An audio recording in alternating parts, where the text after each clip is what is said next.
So just 1 second here. Good day, Australia. Welcome everyone to today's webinar. My name is Helder, speaking to you from Sydney on Ku-ring-gai country.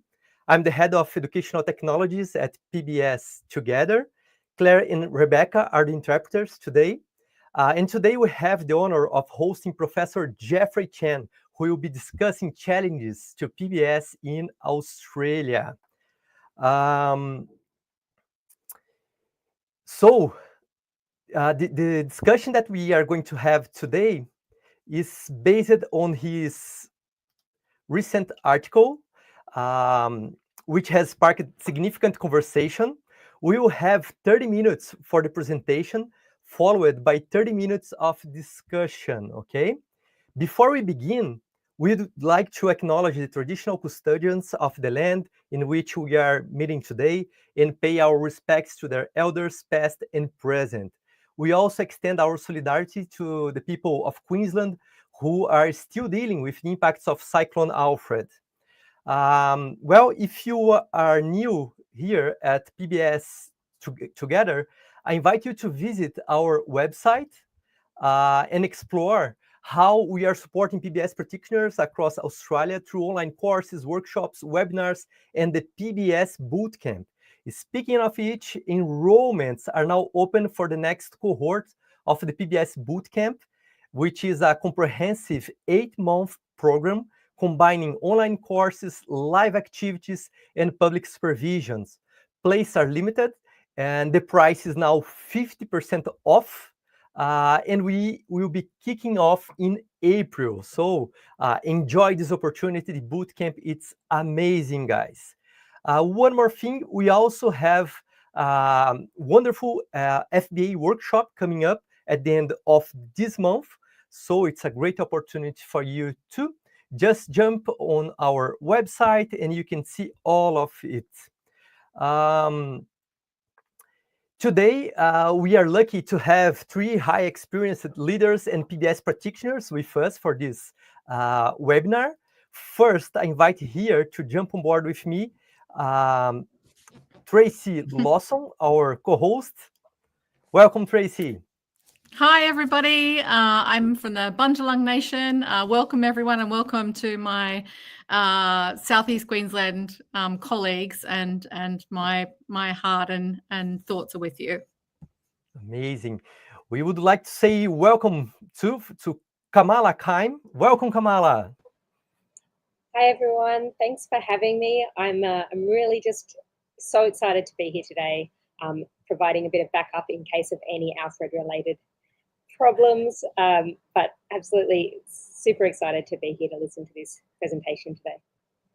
And we want to say welcome to Rachel Bartlett as well. Welcome, Rachel. Alda, thanks for having me. I'm also just so excited to be here and to hear Dr. Chan speak. Thanks for having us. All right. Before we invite Professor Jeffrey to begin, a quick announcement. We'll be giving away a free online course today, Introduction to PBS course. To enter, simply drop your name and location in the chat. The winner will be announced at the end of this session, okay? Now I invite Kamala to present Professor Jeffrey Chen CV for us. Thanks, Helder. I'm sure that Dr. Jeffrey Chan really needs no introduction whatsoever, but I will tell you a little bit about him. He does have more than 20 years experience in the field as a senior executive in both not-for-profit and government settings in operational and practice leadership roles. This includes an inaugural statutory in the protection of the rights of people with disability and compulsory treatment in Victoria, and as an inaugural governor in council appointment as Director of Forensic Disability and Chief Practitioner to protect the rights of people with cognitive disability in the disability forensic system. More recently, he was the Deputy Commissioner, Practice Quality Division at the NDIS Quality and Safeguards Commission, where he was part of the foundational team. He has extensive experience in resolving sensitive and complex disability matters and provides sound authoritative advice at department secretary level to disability ministers, state, territory, senior officers, statutory officers, CEOs and boards. He has led organisational, state and national transformation initiatives and reform programs in quality and safeguarding clinical governance, application of the Convention of the Rights of Persons with Disability in practice and organisational systems and regulatory compliance. Together with Australian colleagues, Jeff has led influential research in the quality of BSPs, rights-based legislation, PBS, and the elimination of restrictive practices for more than 17 years. He is an adjunct professor at the University of Queensland and former adjunct professor at the University of Sydney. He combines practice insight into research vigour, pragmatic policy, and rights-based legislation. So we're really, really privileged to have him today, and I know you'll all join me in welcoming Dr. Jeffrey Chan to speak today. Thank you so much. First of all, thank you to PBS Together for this very kind invitation. I'd like to begin by acknowledging that I'm speaking to you today from the country of Baramatagal. Baramatagal refers to the shoals of eels on the Parramatta River banks. And I pay my respects to the elders past and present. And for those of you who are into NRL, hence the name Parramatta Eels. Go Parramatta Eels. I'm humbled today by your presence, by taking your time off from work to listen to my sharing. I'd like to begin by also acknowledging that my sharing is drawn from, not just from my experience, my sharing is drawn from a range of people with disability, their families, peers, PBS buddies, academics, and a range of people who have actually informed what I'm going to share with you today. Basically, my premise is that there's a sense of urgency, in my view, to develop and build the next generation of PBS leaders. And the PBS leadership should go beyond what I call technical or clinical capability and research capability. So what do I mean by technical or clinical capability? Let's define that to begin with. So very broadly, it refers to the acquisition and application of knowledge, skills, education, training, supervision, mentoring, peer support, applied research, technology, professional ethics, and regulatory compliance. How all of these come together to make your practice real. Then I'll define what's now research capability. Now, it is important to make a distinction that research that I'm referring here is not the domain of academics. The term research I refer to is our professional development and accountability as practitioners to read and keep ourselves updated on research. It is our practice and observation and insight, and to update ourselves on the emerging trends and what's going around, for example, in the NDI's context and also in the international context. So basically, the research informs our technical and clinical capability. Now, both of these capabilities are important, but my premise is that both of these capabilities are not sufficient if you want to develop the next generation of PBS leaders. I have two propositions in this presentation. The first proposition, as I've said, is that both skill sets of technical and clinical capability and research capability are important, but they're not sufficient in the context of NDIS, where it is challenging, it's fluid, there's a level of uncertainty, and as such, we need to do more if we want to remain relevant, contemporary, and nimble as a profession, or run the risk of being a discipline that will be easily questioned or having to justify our valued input. The most recent case study is art and music therapists in the NDI's context, where there was a point of, withdrawing funding for art and music therapy. My second proposition is that we need to start a conversation among ourselves of an intentional plan of creating a succession planning process so that we create PBS leaders with the skills, experience, and the political nous to navigate the challenges of PBS and NDIS in Australia, but also more than that, what are some of the global challenges of PBS? I'll explore the what, that is, what are the challenges, the why we need to have an intentional succession planning, and thirdly, the how, perhaps that we could do this together to resolve the problem. Let's start with some of the challenges, the what, and there are many challenges.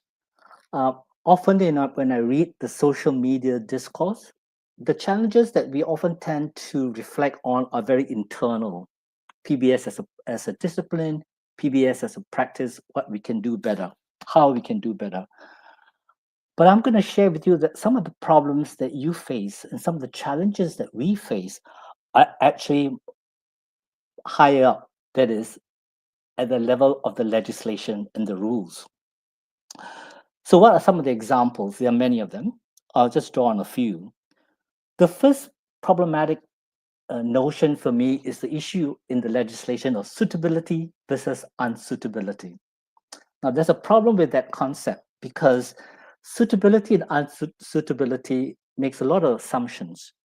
The assumption is that unlike disciplines like allied health, for example, either you're APRA registered or you're not, or you're self-regulated, right?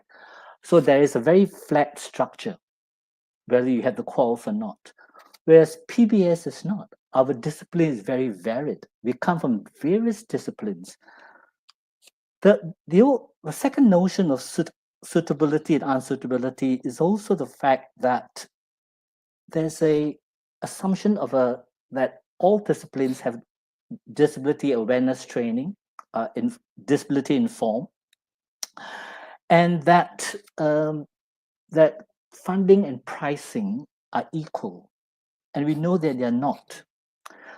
For example, the reason why when I conceptualized the PBS capability framework of proficient levels, the proposition that I established and tried to push at that time was that we need to recognize that people with disability, their needs are often complex, and we need the right group of people with the right skills mix to meet those complex support needs.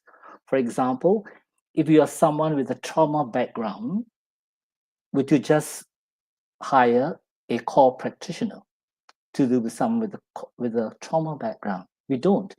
Now, there's a parallel industry that we can compare with, the health industry.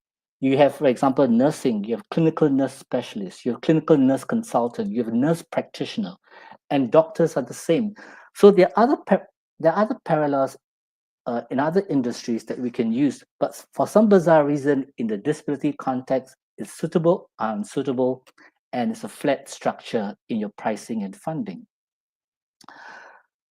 And I'm aware that there is a review of the PBS capability framework that currently being undertaken by Flinders University, and I suggest that you complete the survey.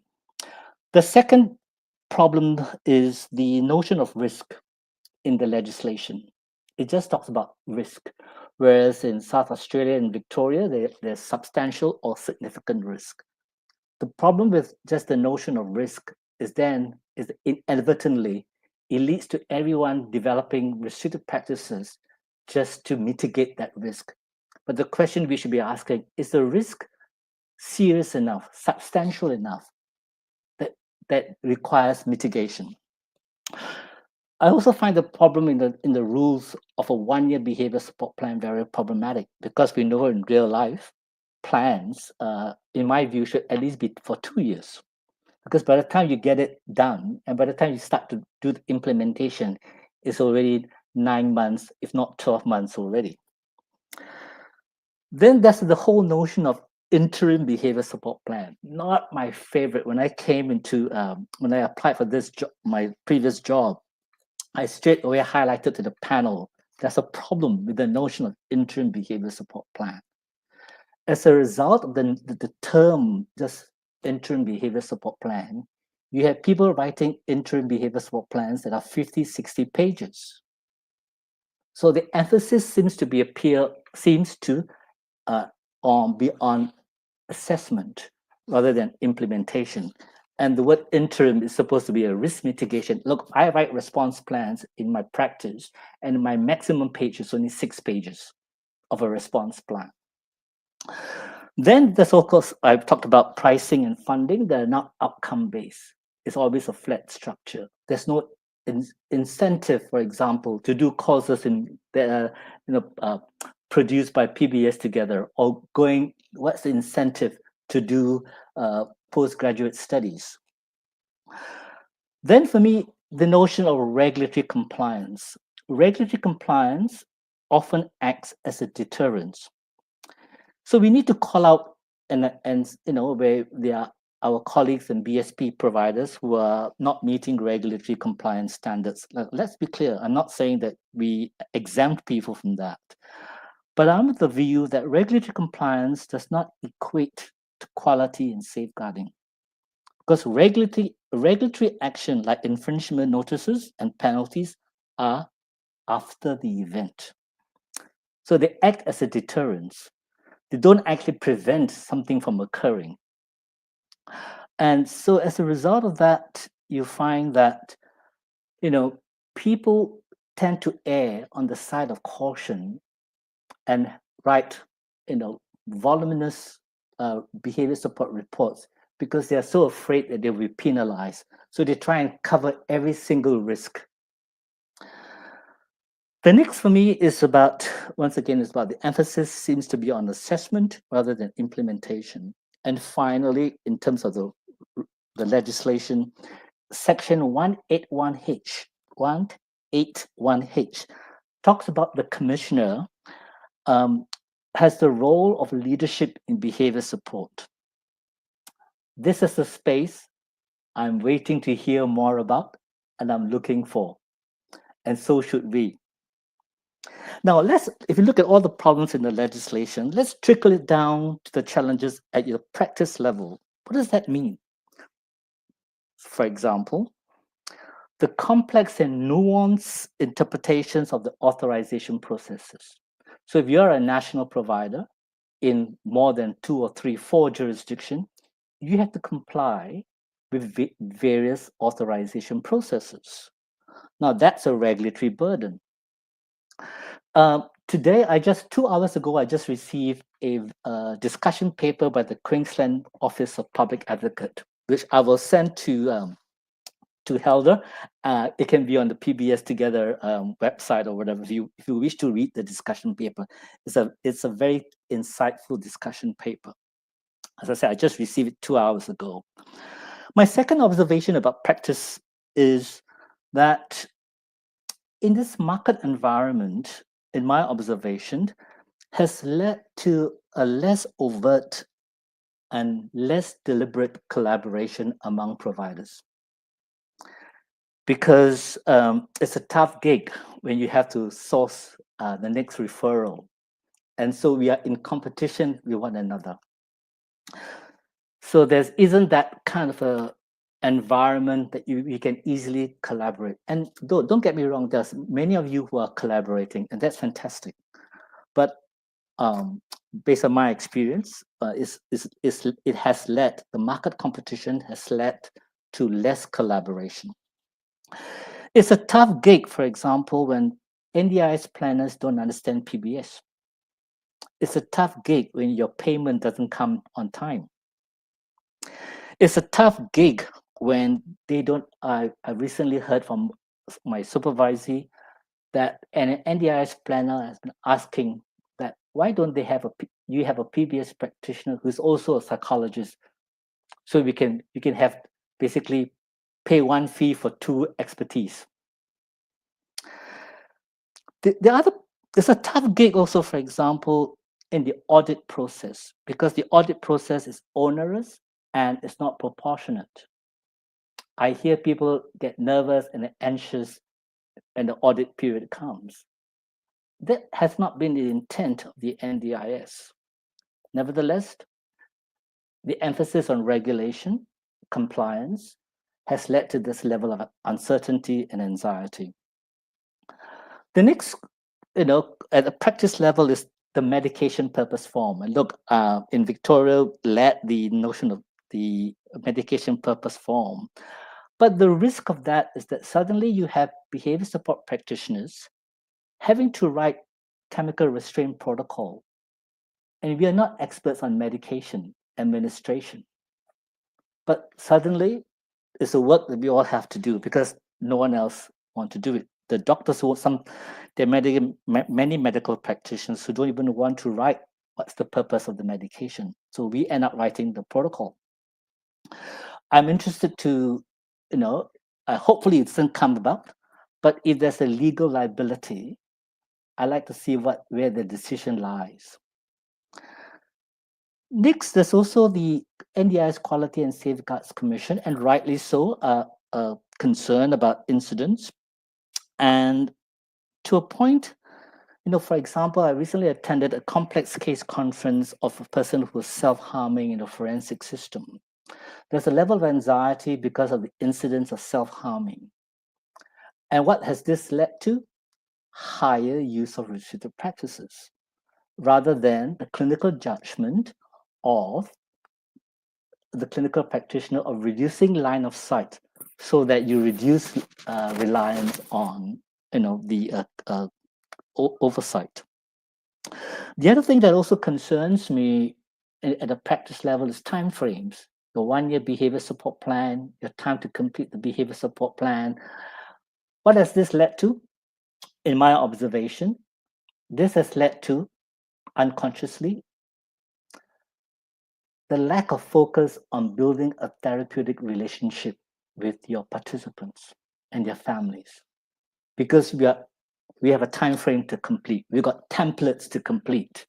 And that has taken away what I call our clinical autonomy of establishing first a therapeutic presence, a therapeutic relationship with the population we are serving and their families.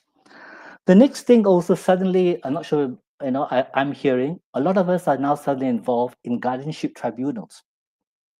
We are involved in interagency meetings where often we don't have control as PBS practitioner. And so there are lots and lots of this sort of challenges at the practice level. Now, the other notion that is being canvassed with this PBS capability survey is the notion of qualification. I don't have any particular opinion or view on qualification. Nevertheless, just to say that, we should always turn to what does the evidence say about qualifications and the type of qualifications and the level of qualifications, because while we might push for a level of qualification, there is a cost, and there isn't the funding and the pricing for people to be incentivized, for example, to do a $15,000 graduate certificate course in PBS. And that's the question we need to ask. Now, the why. Next, why should we build this next generation of leaders? My proposition is that we need to build the next generation of PBS leaders who hold experience, skills, and the political nous that I say are beyond technical and research capability. That is in the area of navigating the complex legislation, the complex regulation, the cross-sector collaboration, and these are just some of the things we have to, certainly be involved in.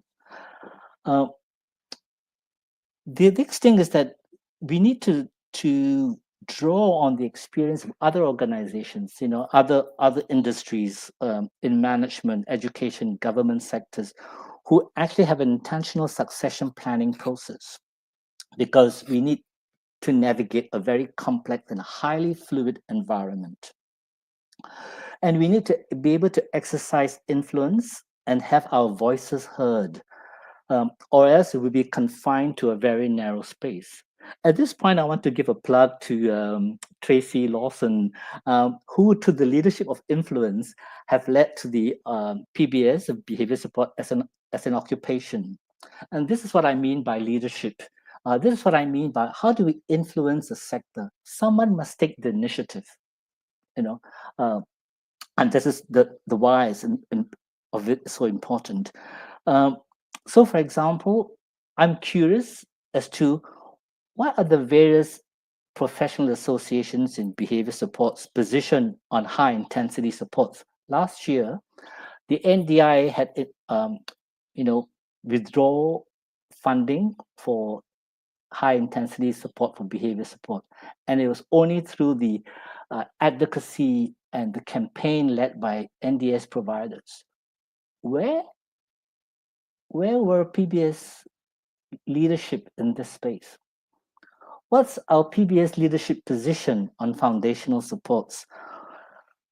What's the PBS leadership on some of the things you are hearing? For example, I can tell you in the social discourse, there are concerns about the notion of, and I don't want to invalidate, by the way, the experiences of autistic people who had bad experiences of ABA. But this has now flowed on into just general behavior support. So how do we meet that kind of rising tension in our sector? Now, the how, very quickly, the how is, what I like to call collective impact approach. And that this is where you gather a group of people with a single purpose and mission, but they all don't have to do the same things. And there's a lot of good literature on that. The second thing I'll say about the how is that it's time for us to reframe sometimes the statement problem. So let's reframe the problem of chemical restraint. Chemical restraint is not a provider issue. Chemical restraint is a prescriber issue. And this is important to reframe it, because if we want to take a public health model about the concern about medicines being used, even in the aged care setting and in children and other sort of settings, then we need to reframe the problem as a collective discipline. That chemical restraint, in my view at least, is not a provider problem, it's a prescriber problem. So let's park the problem where it belongs. You also need to talk about reframing the existing paradigms. For example, from the research that I instigated in Victoria, where a group of people with intellectual disability and their views about restrictive practices, where they talk about a maladaptive environment. Our behaviors are behaviors of protest against a maladaptive environment. So we kind of reframe the paradigms. We move from challenging behaviors to behaviors of concern. And so now we need to basically, the other thing, a final thing I just want to say is that we got to be careful that we don't get stuck in a box. The box is as if PBS is only good for reducing and eliminating restrictive practices. And we do that well in most of the cases, most of the time. But we shouldn't be stuck in this box, because PBS is far more, as a discipline, have far more experience and skills. For example, as we know, there's in traumatic brain injury and more recently in dementia care, but also in other areas of work like supported employment or employment. PBS can be used working with refugees or migrants who just come to the country who are experiencing trauma. So my challenge is as a group of leaders, and to build the next generation of leaders, we need to think also that our work should not be confined, or I like to call it the solitary confinement, just in the area of restrictive practices. And particularly, finally, in the context of uncertainty about diversity, equity, and inclusion. More recently, we hear that disabled people caused the plane crash in America, and we hear that kind of a discourse. So how are we going to respond? And I hope after today, we can start to generate a discussion about building the next generation of PBS leaders. Thank you.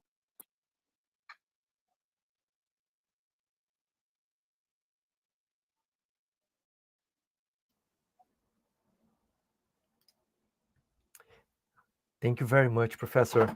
Before we start with the questions in the chat, I would like to invite Rachel, Tracy, Kamala, if you have a first question to start the discussion. And I invite everyone to use the chat to send your question to Professor Jeffrey Chen. Thank you so much, Dr. Chan. There were so many things in there. It's really difficult to pull something out.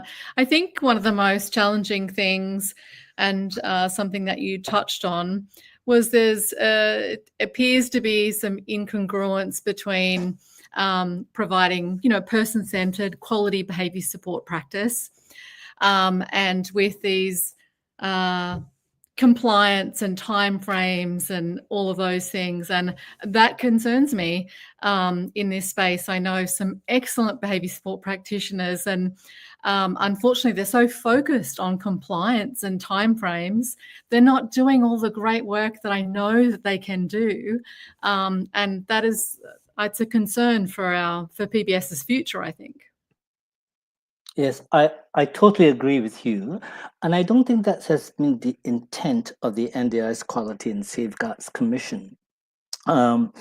Because, in the recent, about a year ago, of penalties against PBS providers, has led to this heightened anxiety about complying with standards.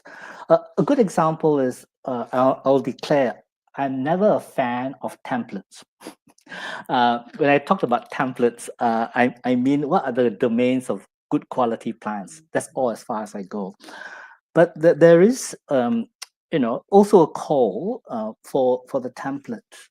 And what concerns me is that what I'm hearing from practitioners is the template has led effect to more voluminous plans, 60, 70 pages, because they want to meet every single item in the template. And the template is not intended for that, by the way.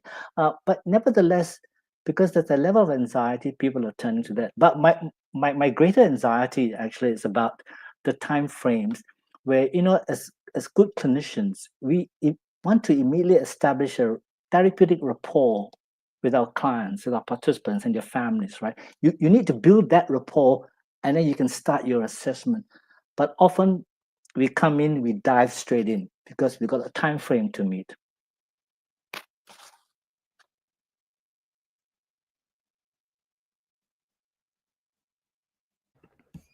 Thank you.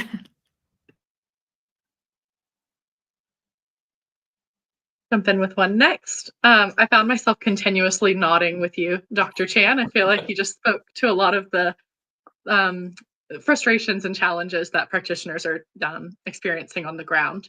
I might just ask if you have any advice to either maybe more junior practitioners or maybe that next level of leadership, of how to actually get involved in that leadership and having that kind of public speaking opinion, because it's daunting, I think, sometimes.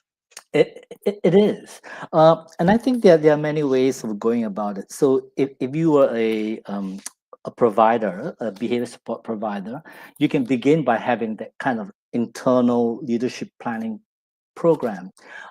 You could send staff to do further studies, for example.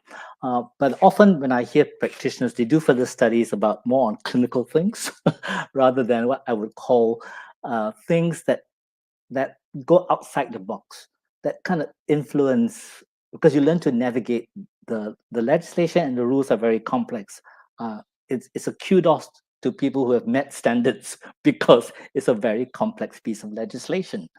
And that's what I mean. So even having, for example, buddy system, I'm when I supervise people, I go through a non-traditional transactional process of supervision. I talk about building practice excellence, about leadership. And I think we can begin with that. There isn't a particular, I think, that there should be a particular courses. I know there's, like, say, in psychology, for example, there's clinical supervision courses, leadership courses, and I still also think that because one of the strengths of PBS at the same time, I also think can be a weakness, is because we come from very varied disciplines. And because we come from varied disciplines, there's always sometimes a different starting point. But for me, leadership should cut across that. And the leadership that I talk about is role modeling, for example. How do we as leaders, as managers, team leaders, clinical leaders, role model what's good leadership? How do we navigate? How do we show example to our peers and our people at core practitioner level when we attend a meeting, and how we navigate the complexity of the public guardian, the public advocate, and or various other sort of bodies that are present in the complex case conference, and how do we actually negotiate with the NDIA? So often we build our skills, as say, in the technical capabilities. We don't build our skills and knowledge about the legislation and regulation, and or even to buddy and talk to people who are experts in this field. Thank you. Thank you so much. I invite Komala to read a few questions from the audience. Thanks, Hilda. I have been keeping an eye on the chat there, and there's some fantastic questions, and lots of thanks to Dr. Chan. I'm going to start at the top there, and it seems like a lot of what you've said has resonated. There's a question here from Liberty Behavioural Services. How does the recent emphasis on compliance via using discipline, response cost, fear, anxiety marry up with the PBS guide that these strategies result in worse outcomes and trauma? It doesn't. Put simply, it doesn't. And I don't think it's how should I put it politely? It was a very situational context. It was during a period about fraud, and it was during a lot of period about enforcement. And I think, without speaking for the NDIS Quality and Safeguards Commission, even when I was there, for me, some of the questions we need to ask before one issue a infringement notice or a notice, the questions I would ask are, have the facts been established?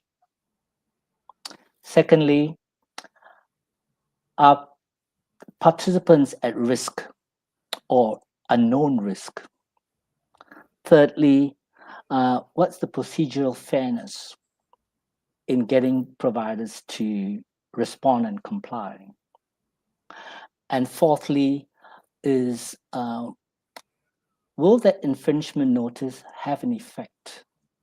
Because I think what's missing in this current emphasis on compliance is what's missing, as I said in section 181H, the commissioner has a leadership role in behavior support, a leadership role that's about capability development, sector development, practice leadership. And I think compliance is one thing, but you need to bring people along with you. So when I was the Victorian senior practitioner, I had to negotiate and discuss with the minister and say, Minister, we will get compliance at year 2, but what's important, we need to bring people along so we achieve a cultural change. So for me, what's the objective that we want to achieve? So compliance, I'm not saying you dismiss compliance. You always have to have a regulatory framework that's compliance. But what's important, if you want to really eradicate restrictive practices, you need to bring people along with you. You need to change. It's like our work, behavior change, practice culture change. Thank you. I hope that answers the question. I think it does, and I think it also really nicely addresses the next couple of questions on the on the comment board there as well from Jake Spicer and Ellen Bucker. So thanks for those questions. There's another question here from Mel at Aspire Therapy asking for some advice or I guess some insight as to whether you are looking to work collaboratively with Behaviour Support Practitioners Australia to assist with better advocacy. I'll be very frank, and this might be putting it in a public medium. I have offered my service to BSPA more than a year ago, and I've yet to hear a formal reply from BSPA. So there you go. You heard it here first. Yes, you heard it first here in this forum, because as I say, many people have asked me, and I said, yes, I have offered my insight, my time, pro bono, to share with BSPA. The offer was made more than a year ago. Thank you. Julie Brown, O'Brien asks in the chat here. She says, with current budgetary blowout concerns, are there any concerns that the NDIA may consider reducing plan funding for PBS where RPs are not present? That's kind of a multi-million-dollar question. Perhaps to say, if you follow the discourse and if you follow the media reports, everything I think is on the table. And that's why I said, what's all the respective PBS associations' position on foundational support, on pricing and funding? So, for example, as I say, the very fact in my most recent experience with one practitioner, where the NDIS planner is saying, why don't you get a PBS practitioner who's also a psychologist, so they can act into one role and pay the one price, but have two different functions and activities. That may not be intentional, but there is the notion of reducing costs, and that worries me. The very fact, for example, art and music therapy very recently was in the similar dilemma, and then they had to justify all the evidence, concerns me, because it's a big unknown question. Don't get me wrong, there are providers who do the wrong thing, but the issue for me, the concern is what I'm also hearing is people's NDIS plans, for example, has suddenly ceased, or have been reduced. So in my practice, I'm hearing someone who's had 2-to-1 suddenly, have only a drop-in support model. What we need to do is to justify and have a plan that the concern of, I understand from NDIA planners, for example, is that the concern that a 2-to-1 model is forever. I think we need to have a smarter way of developing our plan and implementation, to say that based on certain milestones, we need 2-to-1, and then we phase out 2-to-1 to 1-to-1 and all that. And I think that's the onus is on us, to have a smarter way of presenting our BSB plans, so that it doesn't come across like we're asking 2-to-1 forever and ever, for example, or in some cases 3-to-1 also. But one of my biggest frustration actually is not so much with BSP providers, is with SDA SIL providers. I know of cases of people are costing more than $1 million a year. And for me, if you cost more than $1 million a year, my question I will ask is, how much of that is spent on implementation of BSP and training of staff on BSP? Then my second question is, if you cost that one more than $1 million a year, I should expect success by the end of the 13th or 14th month. because where's the emphasis when you get $1 million funding? And I bet you it doesn't go to PBS implementation and training of staff. Oh, but that's my view. That's what I'm hearing. And if I hear this so regularly, I think it's quite reasonable to say this is actually happening. Thank you. I think that was such a great response. Really appreciated that. And it speaks, the next question that I wanted to ask builds on that. Craig Maynard says, thank you, Dr. Chan, and asks, how do we as practitioners advocate for reasonable hours to be able to provide that ongoing rapport and engagement that you've rightly said is so important with the person with disability and making them the centre of the support? Yeah. So for me, as I said, one of the first things that has, I think, unintended consequence of the regulatory context, it has taken away the clinical therapeutic autonomy to I always begin my when before I do an assessment in my practice, I talk about establishing, as I said before, a rapport and relationship, a therapeutic relationship with the person, the staff, the families, and the network. Then we talk about what is the problem areas of problem statement. And I think one of the ways about reasonable hours is a kind of a matrix where you talk about, I'm not saying that you can't have 2-to-1. There will be times you do need 2-to-1, and because of the person's presenting conditions, 2-to-1 sometimes are required. For example, for someone with physical needs, for example, right? But when the person presents behaviors of concern, how do we write a reasonable plan that says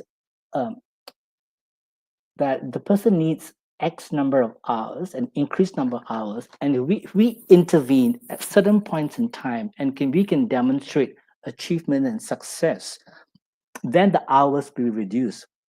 Now, my premise is based on the notion of outcome-based funding. If you talk about outcome-based funding, when you achieve certain outcomes, you should not be penalized by having your funding taken away from you, or your funding hours taken away from the participant. Because outcome-based is about the success you measure over time, and you've achieved it. So, the NDIS, if I recall correctly, is not intended to be like previous state and territory government fundings, where you're given X amount of money, and if you're successful, they take the money away from you, right? And that's not supposed to be the intent. But it seems that we are back to the future. So, for example, if we can demonstrate that if I'm reducing restrictive practices by X number or intensity or a whole range of factors that we can measure,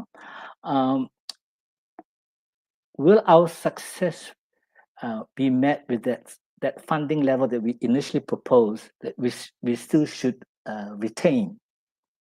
So often when you're successful, funding is taken off the person and off you. When you're successful, that for me is a big disincentive.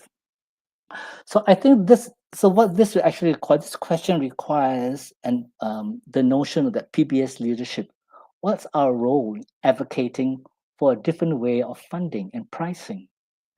And that is, for me, is that kind of a big question, the more systemic question. But at the practice level, it's a hard gig. It's a very hard gig that I'm hearing from a lot of people. And this, as I say, this concerns, because this actually takes away the person at the center of the planning process, the person at the center of support. And worst of all, I hope not, but I think over time, it will diminish our clinical autonomy in building therapeutic relationships to begin with.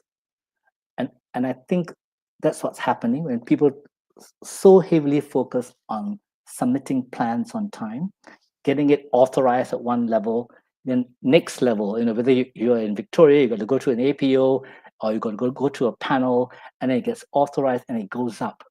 And so there's a level of urgency to prepare plans. And what's missing is the therapeutic relationship that clinicians that we are really good at establishing and with the participant. I'm sorry, it doesn't really answer your full question, Craig. No, I think it was great. I think we might have time for one more to squeeze in. So I'll do Andrew's question there of how can we as PBS practitioners ensure that our interventions are both culturally respectful and effective while also aligning with the evidence-based practice? Yeah. So very broadly, I think there are many areas in PBS practice where we need to enhance our skills and our practice to begin with. I don't think, and I'm still waiting and hoping, fingers crossed always, that there'll be PBS practice on how to support Indigenous people, as an example, in rural and remote areas. In my humble view, NDI's quality and safeguarding is a very Western construct. When I speak to Indigenous elders, they will tell me, my mob protects me. Why would I need you? And then sometimes even the mob are also the perpetrators, right? So there's a level of complexity there. But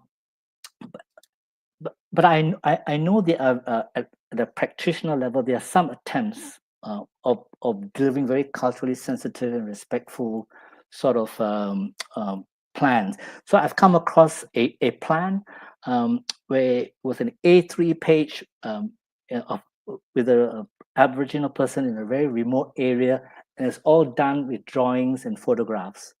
And when I read about this, is about more than 2 years ago, when I read the plans, it's a A3. They are about nearly 20 pages. It was so clear to me what was the problem statement, what they need to do, and how they're going to do it. But they were in photographs and pictures. My question now, will that actually meet the template of the Quality and Safeguards Commission? Sorry, I'm just being cheeky here. Then there's also an area that we need to do better in. It's working in rural, remote areas. A recent feedback I've been getting from a couple of practitioners, some of the more recent PBS framework seem to ignore communities in the rural and remote areas. It's still very city-centric in that sense. I also think we can do better in the areas of working with culturally and diverse linguistic population groups. And it's a very complex area in itself too, where there's still the social stigma of disability in these population groups, and who often don't actually go and seek access for services. So there are many areas. I also think there's opportunity of in growing into other areas, as I said before, into areas like working with veteran affairs, people who've experienced trauma, working with refugees and migrants, and using our PBS skills to promote inclusion and job opportunities and how to live well in Australia. So there are many areas I think PBS as a discipline can grow into, rather than being pigeonholed by the notion of restricted practice alone. While I say that, I know it's in the legislation, and that's how it was given rise. But I also think it's time for us to play outside the box. Thanks, Andrew, for the question.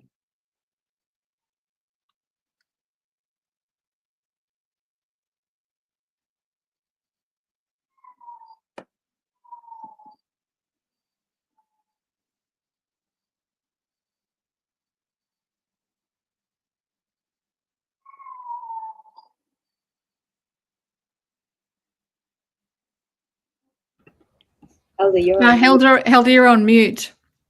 I think he's having a wrap up, but kind of for himself. You have to share, Helder. Sorry for that. Sorry for that. I just was saying thank you so much, Professor Jeffrey. There is a lot of lovely comments from the audience in the chat. I'll invite you to read it later. Thank you so much, everyone who is here. We are going to draw the free course for you all, but before we finish, just ask Professor Jeff if you have any final words, final thoughts for the audience. Yeah, I just like to say once again, thank you to PBS Together on the opportunity to have a sharing and discussion on this topic. It's a very important topic, and I just hope that this webinar will start to initiate discussions and deliberations among ourselves, among professional groups, among communities of practice, and focusing on building the next generation of PBS leaders. So thank you. Thank you so much, Professor. And now, before we draw the winner of the free course, I would just like to remember you all about our PBS Bootcamp, our main program at PBS Together. It's a beautiful program. A lot of practitioners are already studying and develop their skills on it. It's something that I really invite you to jump on board on our website to take a look how it works. The website is pbstogether.com.au/bootcamp. So it's easy to find. You can go there and find out more about how it works. Now let's go to do the giveaway for the free course Introduction to PBS, to Positive Behavior Support. And the winner is Anne from Queensland. And we are going to try to find you on our system on the subscriptions for this webinar. If you don't receive news for us, it's because we didn't find your email, then please contact us. Other than that, we are going to get in touch today with you. Thank you so much, everyone who came today. A special thank you to Claire and Rebecca, our today's interpreters, and Craig for bringing them. We appreciate a lot your time. And we hope to see you again in the next webinar. We have a big surprise for the next webinar as well. So stay in touch and take care. See you in the next time.